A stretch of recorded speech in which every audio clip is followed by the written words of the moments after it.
I'm Grady, I'm 19, I'm from Congo, and I am a refugee. I fled from my country, Congo, due to violence and war. Currently, I live in a refugee camp. I'm with my dad and my young brother. I've lived here for 12 years. Life has been very difficult for us to overcome. We face many challenges like food, water, and shelter. It's really hard because it's like a new environment where we are trying to adapt. But at the end of the day, we have no choice because this is our life that we are living now. My dad built a business of a cinema. He shows films, football games, people come and pay. So the little they pay him, he gets like profit for him to make sure that he provides food for us and clothes if we need. Yes, my dad is very courageous man and is so supportive because for all these years since I was a child, I saw him really taking good care of me and my young brother, and mostly was very pushing for me to go to school. Like he always support me in everything that I do. I speak 5 languages and I have more than 5 qualifications that I've done so far, and currently I'm doing diploma online. I'm doing social work. So with all the skills and all the knowledge that I've gained, I believe that one day I'll be able to leave this refugee camp and create a better life for myself and my family.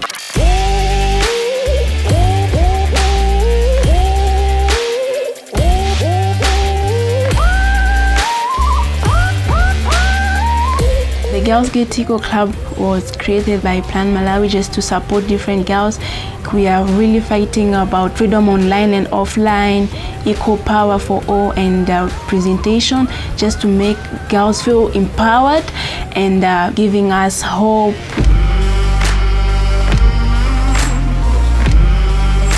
When we go there in our community, we are able to mobilize other girls. We are really able to speak out, to stand in our community and tell people what we have. We also have the power to defend others. I know many girls out there, they're facing really difficulties, they're facing a lot of challenges, but what they should know is that the world needs to see them. Despite the discrimination that they're facing, they still need to know that they can do something. So it's really a family which has both confidence and much power for me.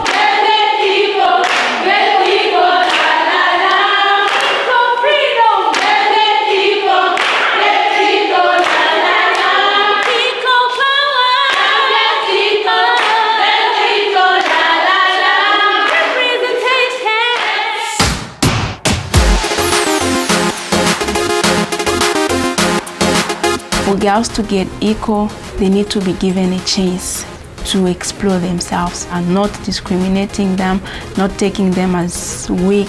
No one is better than the other one. So everyone is important. We are here to build this world together.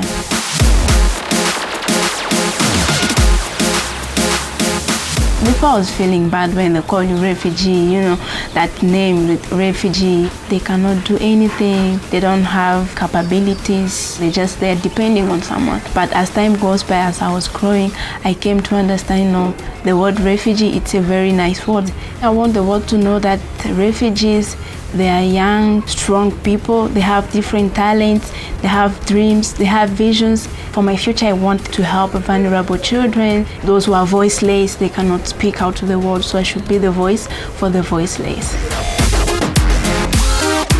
Being a refugee, it has made me to be who I am today, very strong and having this resilient spirit. If I was back in my home country, I couldn't get much opportunities or maybe discovering other potentials that I have. But this life here has really built my confidence. It has really shown me how you can build something in nothing. I'm very proud of myself.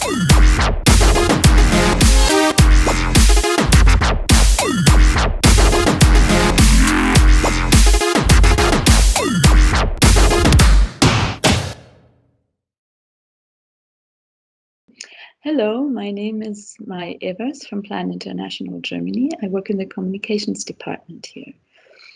It is my pleasure to be part of this important event of the ELSA Day, which is devoted to human rights and the SDGs, because the SDGs are a central part of our work. And especially SDG 5, which is gender equality, is a central part for us. The overall goal of SDG 5 is to achieve gender equality and to empower all women and girls. And we at Plan International lay a very special focus on the real empowerment of women and girls. And by real, I mean that it is important to support them in a way that enables them to voice their opinions and to claim their rights, as we have just seen in the video of Grady. In our eyes, this SDG plays a very special role within the Agenda 2030. For one, it cuts across all SDGs, and I would even go a bit further and say none of the other SDGs can be fully reached without achieving gender equality. SDG 5 is intertwined with all sorts of sustainable issues such as poverty, education, economic growth, or climate action. And in health, for instance, gender plays a very vital role in the area of sexual and reproductive health and caregiving. So, what are your thoughts on the video? I really liked the video. It showed that a plan is really involving girls in this goal and to give them a space where they can develop how they want to empower themselves and just be together and decide how they can mobilize other girls and how they, really work on girls' empowerment.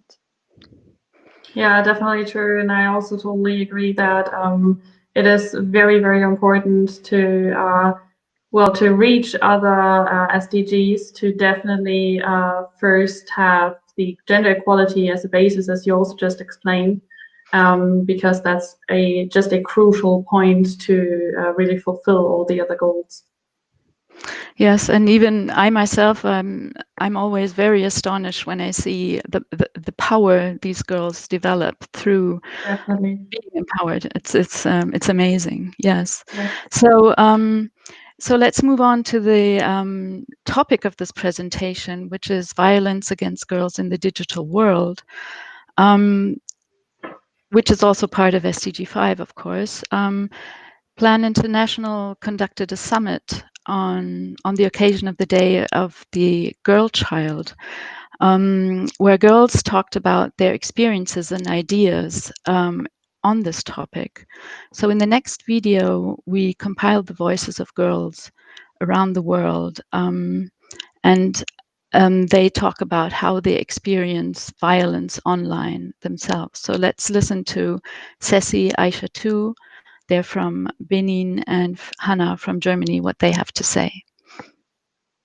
I'm told, for example, you are a feminist, you advocate women's or girls' rights, you are a slut that should be raped. So this is what people tell me, and they harass me in a way that is shocking. And of course, in a way, it is discouraging. I mean, how should you really develop your self-esteem or your self-respect? This sometimes really just makes me cry. Thank you for your attention. I think everybody who spends time online has experienced harassment one way or another. That's simply the sad truth. But compared to what I've seen on other accounts, I have a fairly respectful and kind community, which I'm very happy about. But yet, I myself have been threatened and sexually harassed and shamed online. And it was so heartbreaking to just hear what Ceci had to say about it, because I could relate to her words so much. Maybe my experience wasn't exactly the same, but definitely similar. And it made me shake, because I feel like we've all been through this and it can't go on like this. It's crazy. Online violence is so serious and it causes real harm, and it's silencing our voices. And especially with this global pandemic going on right now, we spend so much time online, which makes the issue even more relevant. So every time there's somebody who says it's impossible, you're not allowed to do that, your opinion will not be accepted, you will get feedback including sexist remarks and misogynist remarks, and they will send out suggestive photos to you. So it was very difficult to start my own blog in Benin. And when I was getting started, it meant a high psychological burden for me. I got many hints that hurt me, and it was very difficult to deal with these comments that were also sent to me via Facebook. So it was difficult to set up this blog and to fill it with content, but right now I'm so happy to be a writer online, and psychologically I've been trained to sustain this type of comments. Thank you. I remember when I was 18, at that time, I used the internet only for social networking, Facebook chats. And whenever I got a friend request, I did not look after my safety. I always accepted friend requests. And then I often got photographs sent to me that had a pornographic nature, and also from Africans, you know. Quite honestly, at that time, I was not informed that this was kind of cyberbullying or harassment. And okay, I deleted these contacts, but then I got an invitation from a very friendly man, and you know, he addressed me in a very friendly way. We were exchanging letters, we chatted quite a lot actually, and at some point he sent me a photo, but you know, he was half naked there, and actually this is what he sent to me. And then it turned out that this was not as friendly a man as I had thought. And then, you know, he wanted a naked picture of me. And then he suddenly sent me a photo on which I was depicted. And this was at a time where I had already been an activist. And if you get this type of photo, you really have to defend yourself, because if I had voiced this in my family, they would have told me, well, we told you so, then you shouldn't be on the internet, and then it's not a good thing that you have photos on your cell phone where you are half naked. So I simply blocked this man and I deleted this contact, but this person somehow had access to my photos. So these are just a few examples of what girls experience online. What have you, or have you had experiences like this? Yeah, first of all, I can only agree that one can definitely see that they're really moved still when they're now talking about that topic, especially the first girl who also started to cry and yeah, was still so moved by this experience now just talking about it. And yeah, I mean, I can also only speak for myself, but I also definitely experienced violence over the internet, and I can feel this feeling of feeling yeah, just helpless, that you don't really know what to do against that, and that is also kind of a very, very free space, and that you don't really have a protection. Like when someone just attacks you on the street or hits you or whatever, then you can call the police, you can have other people help you, but that's really, it's a feeling of being impossible on the internet, when you're just sitting in front of Facebook, Instagram, whatever, and just read hateful comments or get hateful messages, then you feel like you can't really do anything. And also, I think the really the barrier or the hurdle to call the police then is so high that no one would really do that. I myself have luckily not experienced any kind of violence online yet, possibly, but I feel like it is even worse when you don't really know who's attacking you. Someone who doesn't even know you is really speaking up against you, and it's, I think, probably also an aspect that makes it even worse, that you can't really know who's following you, who's seeing what you're doing, and who's having an opinion that's really hurting you. Yes. And so that is also the reason why we, as Plan International, conducted a survey over the past year where we asked 14,000 girls worldwide about their experience with violence, so that we can have a database on which to form asks to the governments and the internet platforms. Berget Albrechtsen, the CEO of Plan International. Her name is a bit complicated to pronounce, so we all call her AB. She explains the report Free to Be Online and its findings in an interview with journalist Nile. So let's hear what she has to say about the report. The topic is about freedom online, but actually it reveals the opposite. Rather than being free and empowered to express themselves, girls are harassed, they're abused, and they're driven away from online spaces. So they're really not free at all. And as we spoke to these 14,000 girls across the world, from North America, South America, Africa, Europe, Asia, all over the place, they're experiencing the same kind of harassment and abuse. Girls are targeted online just because they're young and female. And if they speak out, if they're politically outspoken, if they're disabled or Black or identify as LGBTQI+, it gets worse. Let me just mention some of the key findings, because I personally find them mind-blowing myself. So 1 in 4 girls exposed to harassment are feeling physically unsafe. So it means that what they experience online makes them feel physically unsafe also when they are offline. And 42% have lost self-esteem and feel mentally and emotionally stressed.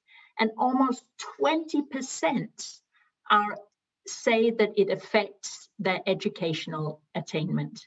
So girls go online, and 20% of those that have been harassed say it's affecting their education. 50% of girls say that they face more online harassment than street harassment. So somehow the online space is less safe even than the streets. The abuse ranges from being put down for your opinions, threatened with violence, with rape, exposed to unwanted pornographic images. And no place can a girl then feel safe. I mean, they might feel unsafe on the streets, but they also feel unsafe at home. And this is just devastating. So especially during this COVID-19 time, where close to 700 million girls had to leave their school and were driven home and had to, in many respects, go online both to get education and others, they have been more exposed to harassment than ever before. There's been a rapid increase in the access to internet, but also an increase in gender-based violence. So governments and social media just have to step up and hold perpetrators to account and use their resources to put freedom online for girls and young women at the heart of national agendas. This is a true additional pandemic that we need to address. I couldn't agree more with you, AB, because when we go online, and especially for girls and young women, it's a space that we use for our voices, to be empowered, to make ourselves heard, but then you get online and harassed, and then you get pushed out of those spaces again, which is just horrible.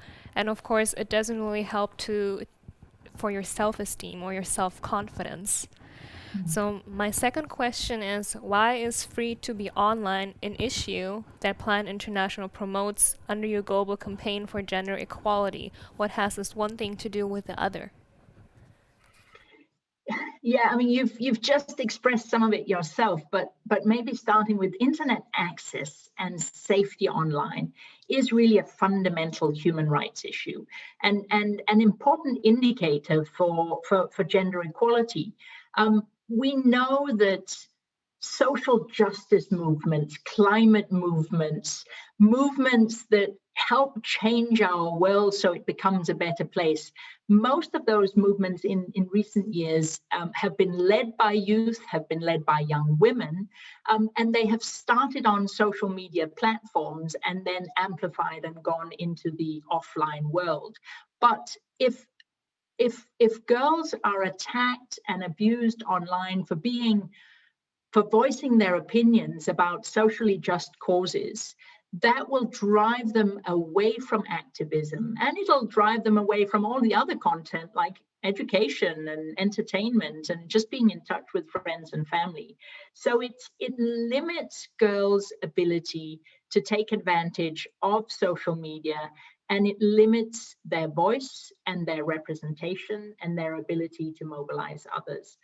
Girls have a right to speak up and take part in public life. And that's what our global campaign is all about, that girls need to be equally seen, heard, and valued. And online abuse and harassment doesn't help achieve that goal. So that's how we brought it together. Right. One more question about the method of the report, actually. So you said you surveyed more than 14,000 girls, which is a huge number, and qualitative, which means with interviews and with surveys. But I really want to know about one specific result and about the social media platforms. I would like to ask you, which are the social media platforms most used by the girls? Maybe, yeah, and also you can tell us about which platforms they face most harassment and abuse on, because to some extent we're all online, we know those platforms, but we don't know the experience of the girls on those platforms. Yeah, so very specifically from the research, the young people say that they've suffered harassment on every platform, including Instagram, WhatsApp, Snapchat, Twitter, TikTok. But the place where they are most commonly under attack is Facebook. So 40% of the experiences have been on Facebook, and on Instagram, 23%. And this is why girls around the world have written an open letter to Facebook and Instagram and other platforms, so that they want to work with the companies to find solutions and create ways to report abuse.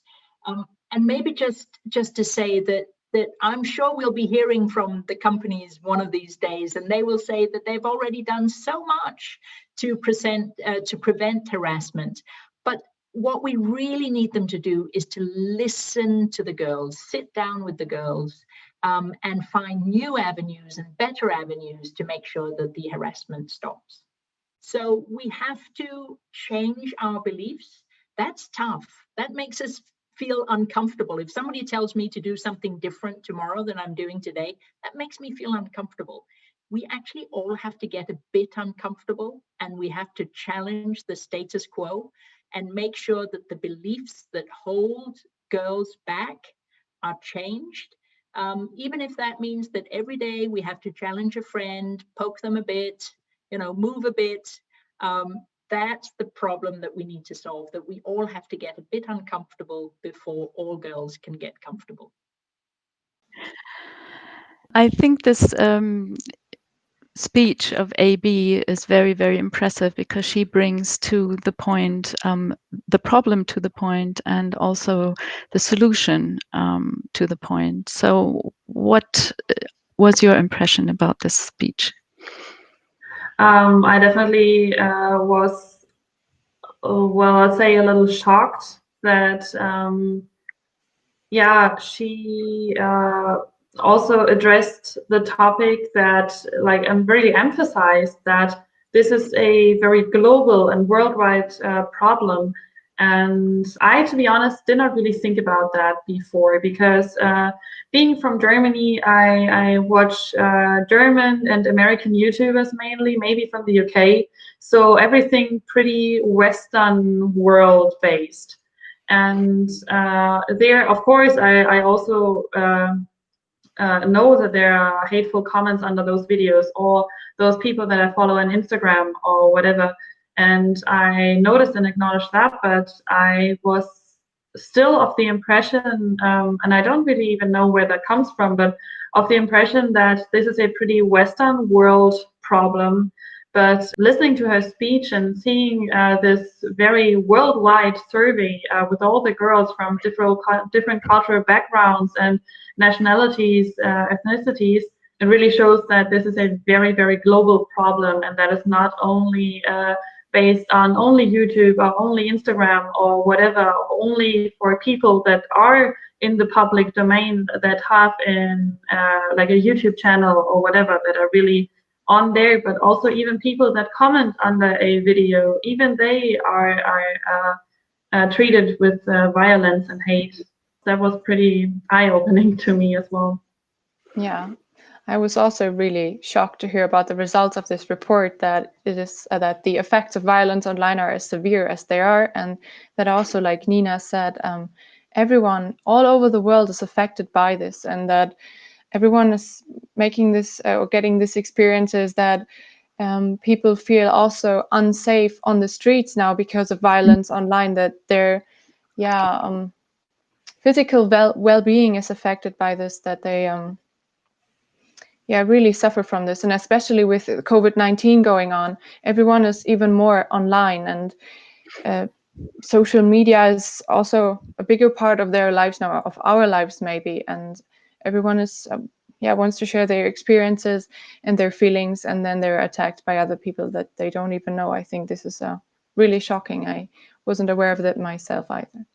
And especially what you just mentioned and addressed with COVID-19, it's really the people are, I mean, we're all living in this situation for months now, and we all know it can be frustrating at some point, and it can be annoying, and you feel lonely or whatever. And some people, build up a real aggression or just frustration. And I think it's so easy then, which is also in line with what I said before. It's so easy to just attack people over the internet. I think like hitting someone on the street or something is just way harder to do. Like you have an inner feeling that is simply not right, so you wouldn't do that easily.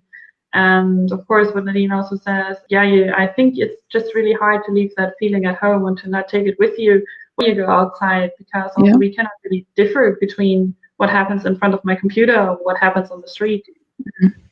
Yeah, you lose your contact to reality, actually. Definitely. Yeah. So let's move on to the next video, where the girls we had heard before, where the girl activists speak about how they would tackle this problem of online violence.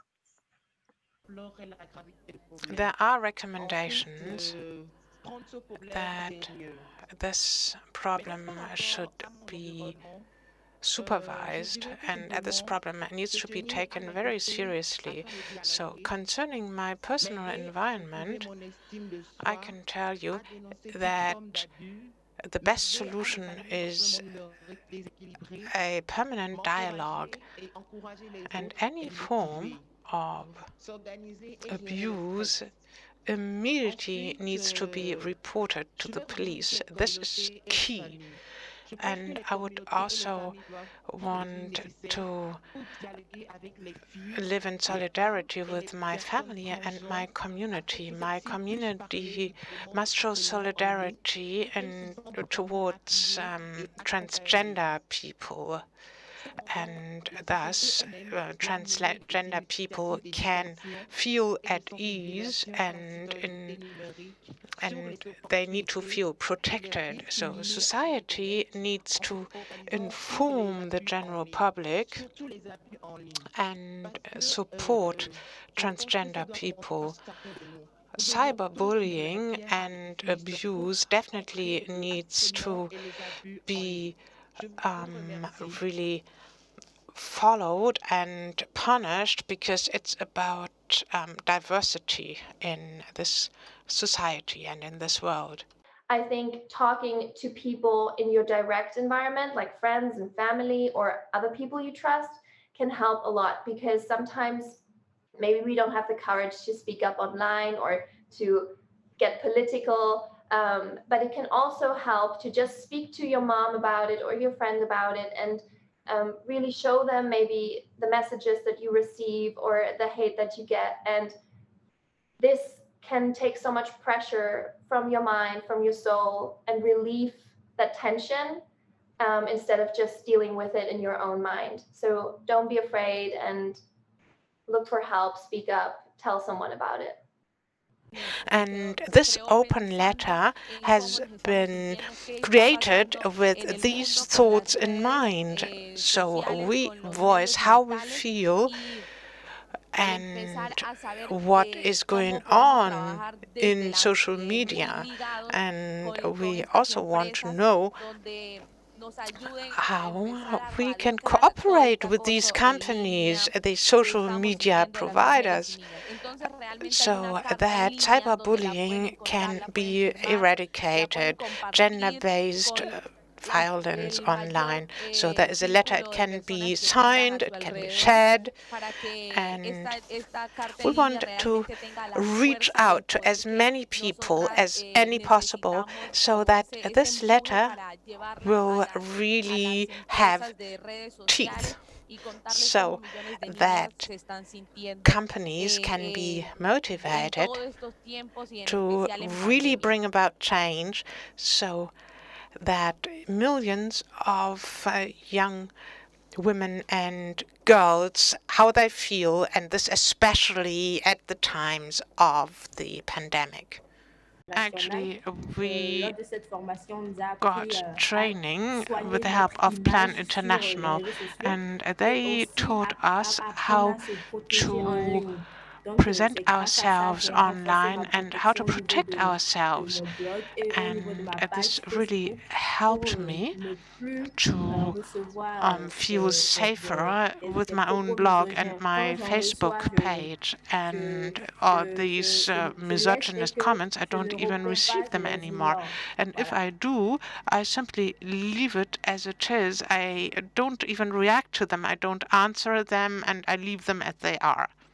If somebody publishes a photo of you naked online, and if you ask him to delete it, and if he doesn't, well, that's harassment. I have developed psychological mechanisms to avoid that.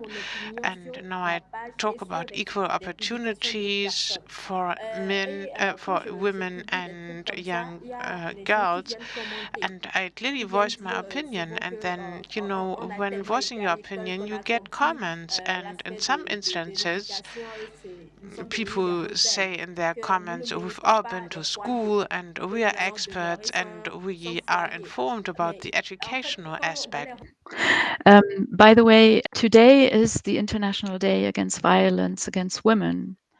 And today is also the beginning of the so-called 16 Days of Activism Against Gender-Based Violence, which has been launched by UN Women and which we from Plan support. Perfect timing, I'd say. Exactly. As we've heard, the open letter has been written, but what is the actual state of it? Is it possible to still sign it? And how have maybe media and also political institutions have reacted to this? Well, actually, from today, we have the 16 Days of Activism where we are asking people to sign this open letter. By now, we have around 60,000 signatures, which is quite a lot, but it is not enough. So to make a really good impression on governments and to move them to take action, we need more signatures. So this is the perfect time for you guys out there listening in to sign this letter. Definitely, because also as we, just a few minutes ago explained, this is really a worldwide problem and it just affects all of us. And as you said in the very beginning, Mai, it's really, the basis pretty much for the fulfillment of all other SDGs as well. And so without gender equality, that's pretty impossible. And also, if we, as we've heard in the video, communication is very, very important. And as we're now all more or less at home, communication is taking place online. So it's really important to now take action and see that girls can now say something and not are suppressed by violence online. Members of our youth advisory panel of Plan Germany, they will present to you the recommendations to the governments and the online platforms that have been compiled after the report or based on the findings of the report. Social media platforms can be toxic. A lot of activists face harassment and hate speech when speaking up online. This adds up with discrimination against their gender, sexuality, race, or ability. We need our governments to better protect victims of hate speech and online harassment, and to make sure they get all the support they need. Social media platforms like Facebook and Instagram need to have strong community guidelines on that behalf, strong reporting mechanisms, and make sure there are consequences for the perpetrators. The Girls Get Freedom online report clearly shows that we have a problem with unequal access to the internet and online harassment. Governments and social media platforms therefore need to collect more data on gender-based violence and unequal access to the internet in order to take informed steps to tackle these issues, while including young women and girls in all their diversity in this process. The lack of women in the ICT sector must be counteracted. Female role models are crucial to empowering girls and women to claim their space online and in the tech sector. We ask all businesses in the ICT sector to champion girls and women, to pay them equally, and to make them and their work visible. Social media platforms should actively support a positive representation of girls and women as strong, empowered individuals, and crack down sexist and misogynist ads and posts.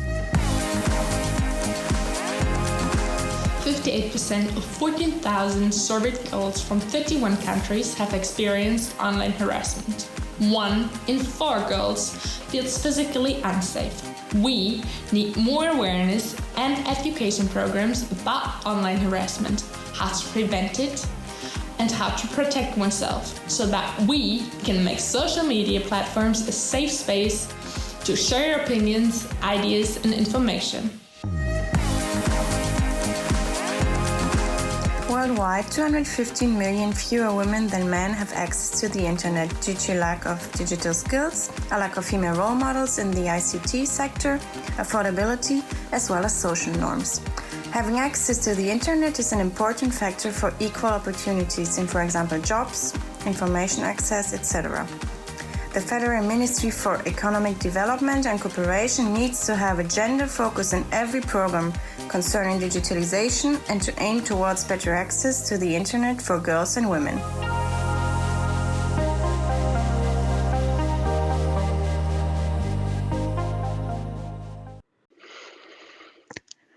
So things have already started to move, actually. We have started a collaboration with Instagram, for instance, and girl activists to strengthen safeguarding mechanisms on social media platforms, in particular Instagram, Facebook, and WhatsApp. And we are really looking forward to the results. The program has just started, and there'll be some talking sessions between Instagram and girl activists, and we are really looking forward to this project. When did the campaign start? You just said recently? Well, it started with the launch of the report and the findings of the report, and we have reached out to the platforms and shared our recommendations with them and said now it is time to act, because there's no safeguarding mechanisms there as we can evidently see through the report. And they listen to us, which is really great. So this is just a very recent development that came out of the report and the Girls' Summit. Yeah, great development, I think. Yeah, I think so too. That cooperation with Instagram, especially during these days where also youth are really often using Instagram, it's really good that you could reach out to them and that they really want to take action as well. Definitely. And I think Instagram at the moment is one of the, if not the most used social media platform, at least in Germany. Now, being in Denmark, I also see that around Germany, the people in the countries also still use Facebook a lot. That's definitely the basis for their daily life, where we have WhatsApp and Instagram and Snapchat and everything else. They do all of that over Facebook, and so I think it's great that you could enter a campaign with Facebook and Instagram and WhatsApp. Yeah, thank you. In the meantime, we still have violence online, of course, and our activists would like to share with you what they have learned in the workshops during the summit on how to protect themselves from online harassment. So let's listen to what they have to say. So I would say new and surprising kind of was, or a thing I didn't thought about before was that you can remind your harasser about the discussion rules. Like if you would have a conversation face to face, you wouldn't allow a person to scream at you or anything. You would say, calm down. It's really important that you respect me and that I respect you. And to say that to a person online, because the effects that online harassment has is not only online, it's in real life. So you should deal with this like it would be in real life. Yeah, and another thing is that beforehand, before you're using social media, you can create your own emergency plan, kind of, so that you know that harassment is possible, that it shouldn't be possible, but that you know where you can get help if you get confronted, and how you can help yourself. Yeah, so I think for a lot of us in the workshop, the psychological perspective on the topic was something quite new, or something that we hadn't quite thought about yet. So we talked a lot about our bodies, but also our emotions, stop signs. So kind of when our body tells us to stop, to maybe say no to some tasks, or to just take a step back and maybe log out for a bit. So we talked about the body signals such as muscle tension or heart rate, but also about our emotions. So when we notice that we have anxiety or anger, but also about our cognition. So when we recognize that we keep thinking about the same topic over and over again, or we have very unpleasant thoughts, that those are all signals from our body that something might be wrong or too much. And then also to not ignore those signs, but to listen to those stop signs and take a step back. I think that was very interesting. Another achievement has developed out of this initiative, actually. It is an anti-harassment bot that has been developed by the name of Maru, and it is actually being initiated today on the 25th of November. So through this bot, you can, when you have been harassed, you can call this bot and you can find ways how to get help, actual help right now. So this is a really great achievement. That sounds definitely like a great idea, and also definitely a great plan. Still, I think one should still emphasize that it's definitely still a task for pretty much everyone to still have an open eye when it comes to reading comments, noticing hate on the internet or violence. I think it's still very important, even when it's so easy sometimes to look away or to just keep scrolling down until you pass the hateful comments. I think it's still so important to, as each and every one of us, not just women or girls, also men, boys of every age, when you see hateful comments, either delete them or also to take initiative and to tell people, not to attack them or anything, but to tell the people that it's just not a platform to share their frustration, their hate, their feelings that they somehow apparently need to express there, that is not a platform, not a domain where they should do that, and they should take their frustration to themselves or to another place, but definitely not on the internet, on people that they simply do not know at all. Mm. Yeah, I agree. And I think especially this bot is really good because you probably feel really intimidated by all the comments. And then it's probably good to have a place where you can go, or you can ask questions that's going to help you immediately when you probably don't want to talk about anyone else with the comments, that you first have someone to go to and find out more about it, and then take action and talk to your direct environment to start and change something. Exactly. I think it's so much harder to yourself speak up against, even if it's just one person, but to speak up against a crowd even, I think that's way harder. And so I think the bot is really a great idea and a great support. Mm. And there's no difference to violence on the streets. I mean, it's just as harmful, and even maybe more harmful because it's anonymous and harsher, and you have the feeling that you are left alone with it. You don't dare to talk with anybody. So and people on the street, when there's violence, they will see that, and something in us just really makes us feel like this is wrong. But I think just reading, it is just a sentence on the internet, it's just a sentence. And I feel like we all sometimes skip that topic way too fast, and just are like, okay, this is not any physical harm, so still it is harm for the people. Yes, definitely. As I said, it is crucial for youth, or to react, or to find ways how to react and to protect themselves against violence. But they also need role models on gender equality, like women who took their chance in a male-dominated environment. And so the next videos will show you a good example of the photographer Maria Tundu in Malawi, and also from Sifat from Bangladesh. So let's hand over to Maria and Sifat.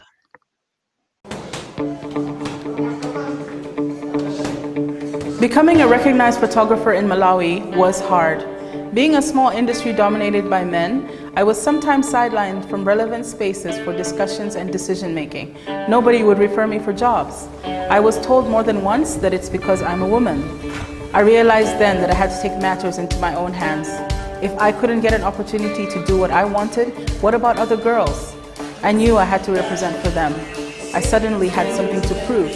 So I showed up, I stood up, and I spoke. Are we all heroes? My name is Maria Tundu, and I'm a photographer based in Lilongwe, Malawi.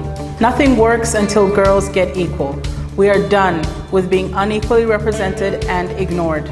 We are calling a timeout on the inequality and the unfairness that we have inherited. This is our weapon, and we will use it to rewrite her story. Will you join us?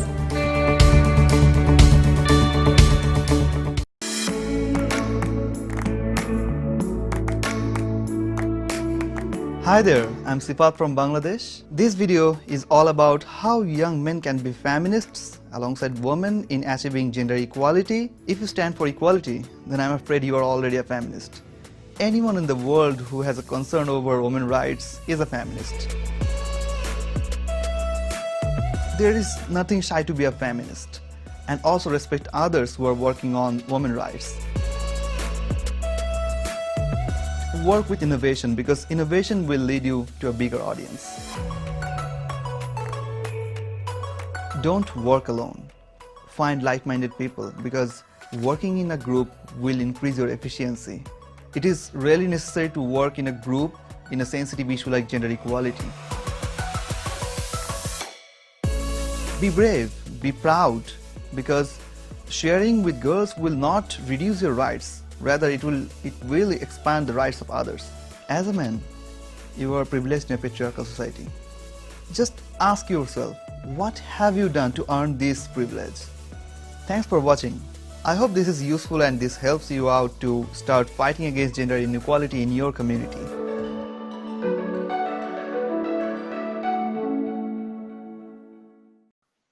So who thought that Sifat is male? Because, so even men can be role models in gender equality. We always think in the women's and girls' world, but also men can support this.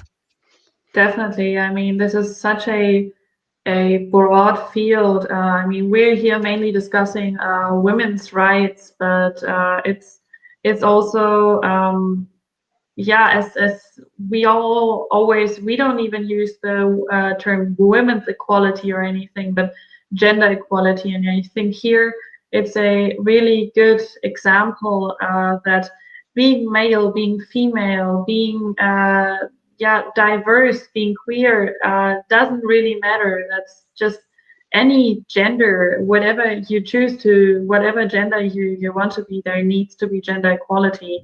And there shouldn't be any difference, because sounds a little weird to say that, but in the end we are all just humans, and we all just have to fight for everyone's equal treatment, and there shouldn't be any differentiation between any gender.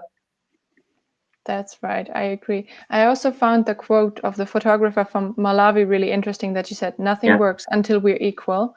And that also Sifat pointed this out, that everyone can play a role in this. And I think it's also really important that men speak up in this situation and see what problems women face, and that they're talking openly about it and trying to work together with us, because it's a problem we're all affected by, because yes, and we all gain from it. Also, we all gain from gender equality. It's not only the women; it's also all the other genders that gain from it. Yeah, definitely. If you have a more diverse opportunity and more voices, more opinions, I think that's always a great thing. So there, is never a disadvantage of having equality of all genders.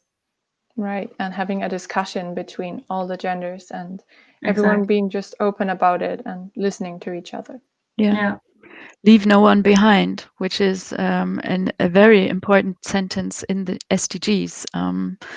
So now we're wrapping everything up. We're coming back to the beginning, to the SDGs. So this is a very crucial part to achieve the SDGs, is to leave no one behind, and to fulfill all of them. Yeah.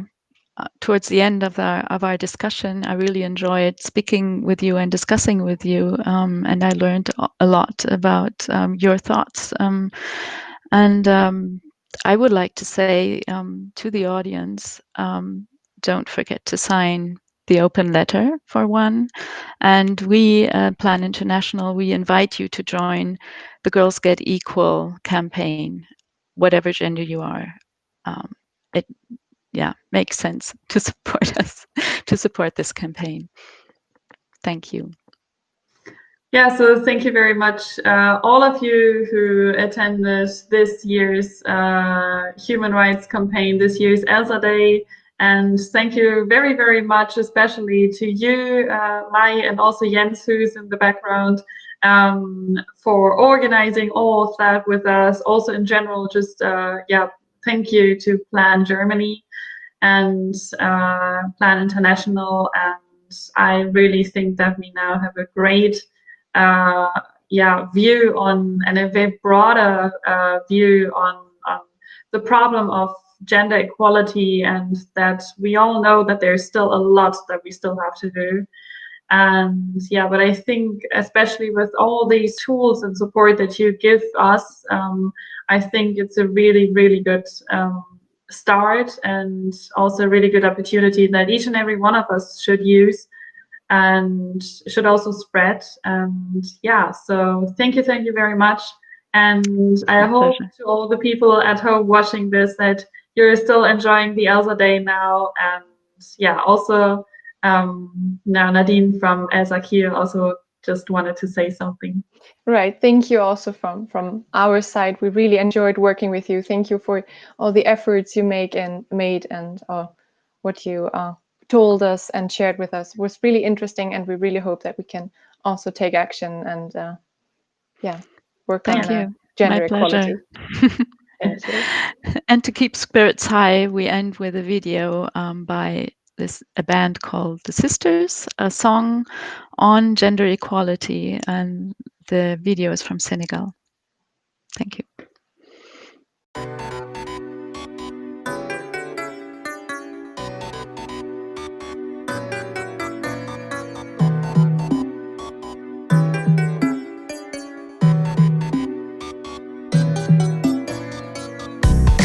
Every day, women suffer violence. Daffodil, on a fait de fort. Je peux guetter, gagner fou, dis qu'on guette. De vous mettre, mais côté des sonnets de guette. Hey, bon malco. Hey, go take Jondo.